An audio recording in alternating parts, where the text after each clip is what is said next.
ജാതിക്ക വിലയിൽ ഇടിവ്. മുൻ വർഷത്തെ അപേക്ഷിച്ച് ജാതിക്കയ്ക്ക് 100 രൂപയുടെയും ജാതിപത്രിക്ക് 300 രൂപയോളമാണ് വില ഇടിഞ്ഞത്.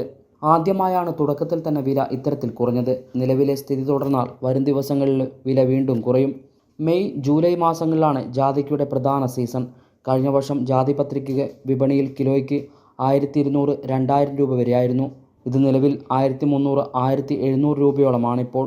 ജാതിക്കയ്ക്ക് 230, 250 രൂപയുമാണ് നിലവിലെ വില.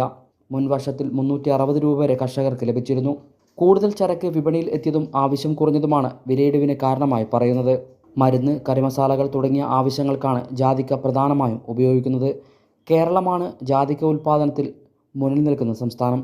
അതായത് രാജ്യത്തെ മൊത്തം ഉൽപ്പാദനത്തിൻ്റെ 90% കേരളത്തിൽ നിന്നാണ് ഉൽപ്പാദിപ്പിക്കുന്നത്. കർണാടക, തമിഴ്നാട് സംസ്ഥാനങ്ങളാണ് തൊട്ടു പിന്നിലായുള്ളത്. ഏതാണ്ട് 15,000 ടൺ ജാതിക്കയാണ് കേരളത്തിൽ ഉൽപ്പാദിപ്പിക്കുന്നത്.